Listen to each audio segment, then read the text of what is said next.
शुरू करता हूँ अल्लाह का नाम लेकर जो बड़ा मेहरबान निहायत रहम वाला। अस्सलाम वालेकुम।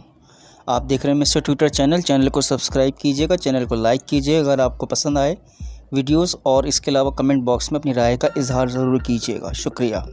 अस्सलाम वालेकुम दोस्तों, क्या कभी आपने सोचा कि इंग्लिश इतनी पॉपुलर लैंग्वेज और इतनी ताकतवर लैंग्वेज दुनिया में कैसे बनी, और क्यों आपसे एक्सपेक्ट किया जाता है कि अगर आपको आपके कैरियर में आगे बढ़ना है तो इंग्लिश तो आनी ही चाहिए।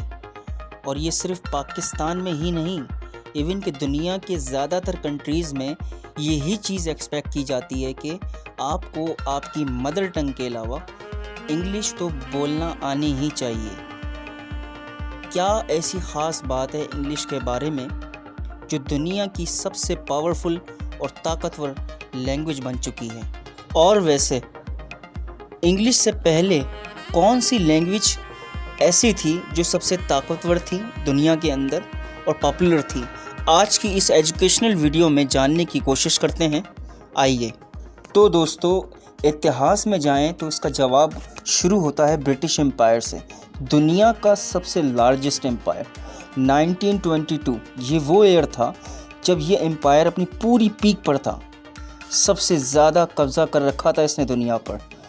इस प्लैनेट पर जितने भी ज़मीन थी उसका 25%, 25% एरिया ब्रिटिश एम्पायर के कब्ज़े में था, जिसमें New Zealand, Malaysia, Australia, India, Pakistan, Africa के तमाम countries, Bangladesh, UAE, UK, Canada तक, ये सब ब्रिटिश एम्पायर के कंट्रोल में आते थे।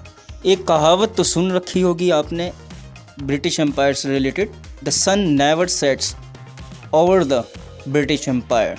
तकरीबन सब कंट्रीज़ में अगर हम इन सब को जमा करें, तकरीबन सब कंट्रीज़ को अगर हम एक्यूमुलेट करा जाए तो नंबर ऑफ़ पॉपुलेशन 450 मिलियन थी उस टाइम।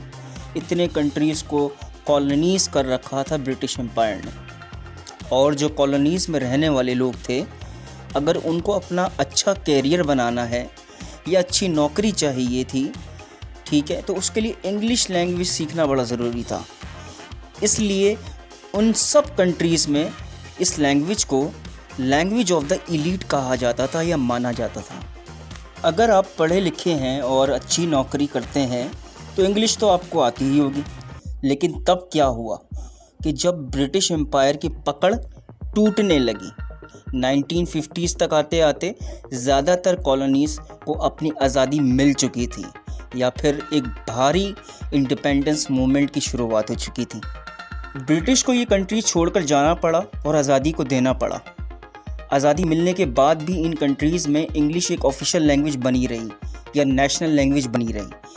ऐसा क्यों हुआ? अलग अलग कंट्रीज़ में इसके अलग अलग रीज़न्स थे। यूनाइटेड स्टेट ऑफ अमेरिका पर बहुत सी कंट्रीज़ ने कॉलोनीज़ किया था, ब्रिटेन, फ्रांस, स्पेन, नीदरलैंड। लेकिन एक मेजर हिस्सा ब्रिटिश के पास था। जब यूएसए को आज़ादी मिली ब्रिटिशर से, तो उन्होंने रियलाइज़ किया कि एक नेशनल आइडेंटिटी होना ज़रूरी है। तो यहाँ पर लैंग्वेज एक बहुत इम्पोर्टेंट रोल प्ले करती है। इन्होंने डिसाइड किया कि लैंग्वेज होगी इंग्लिश, जो हमारी अलग अलग स्टेट को यूनाइट करके रखेगी। सुनकर आपको हैरानी होगी, उस टाइम यूएसए में डिफरेंट लैंग्वेजेस पहले भी बोली जाती थी, जिसमें फ्रेंच होती थी, स्पेनिश होती थी, डच होती थी, जर्मन होती थी, लेकिन इंग्लिश को यहाँ पर फर्स्ट प्रायोरिटी दी गई।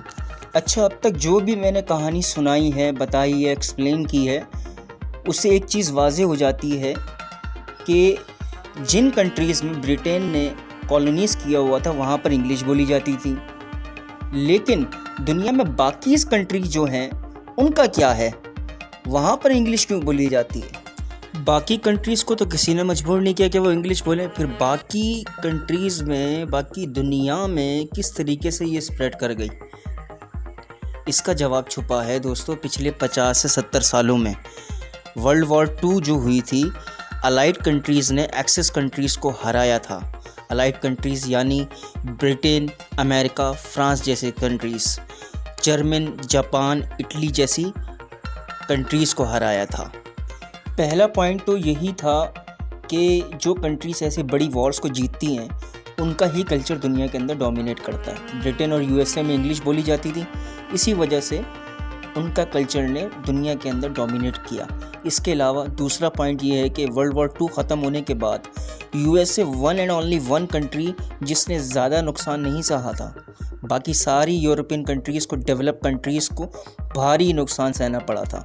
उनकी इकोनॉमिक ग्रोथ क्रैश कर गई थी। लेकिन अमेरिका में एक बड़ी इकोनॉमिक बूम देखने को मिली वर्ल्ड वॉर 2 के बाद। 1950s के बाद अमेरिका एक सुपर पावर बनकर उभरा। कैपिटलिज्म की मदद से अमेरिकन बिजनेस दुनिया भर में फैलने लगे और दुनिया के टॉप बिजनेस स्कूल्स इंग्लिश में पढ़ाने लगे। इंग्लिश लैंग्वेज बन गई ट्रेड ऑफ बिजनेस के लिए। जो म्यूज़िकल बैंड थे वो अपने म्यूज़िक को इंग्लिश में करने लगे और दुनिया भर में पॉपुलर होने लगे। साथ ही साथ में एक और चीज़ देखने को मिली कि हॉलीवुड फिल्में और टीवी सीरियल्स इंग्लिश में होने लगे। एक सेंसेशन बन गया। अमेरिका के पास बेस्ट टेक्नोलॉजी थी इन सारे एस्पेक्ट्स में, जिसकी वजह से अमेरिकन कल्चर दुनिया भर में फैला। एक और last reason, 1980s and 1990s के बाद भी इंग्लिश क्यों डोमिनेट करती रही, बाकी सारी लैंग्वेज पीछे क्यों छूटी। इसके पीछे रीज़न ये है, इंटरनेट का इन्वेंशन अमेरिका में ही हुआ।